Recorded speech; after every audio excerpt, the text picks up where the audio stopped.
Hello, good evening. My son naming Alfonso, not with us, meaning not home. Just now he joined us dinner at the Tiumbaro Plaza, Singapore. Just now he joined us. Okay, there is a listen for the retired man. This is latest little groceries from Tiumbaro Plaza. Yes, I pay cash. Okay, it's $40.45. Okay, $40 something. Okay, there's a bread. Yeah, June 3, 2026.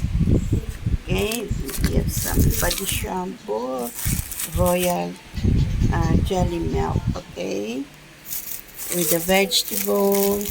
Okay, some lime, some beer. There is some other things here. Okay, Japanese cucumber, bread, more bread, coffee, 3-in-1 with the tissue box. Enjoy Fox at Black for the World of Singapore, June 3, 2026. May San Liming Alfonso is not. Enjoy Singapore. Latest little groceries.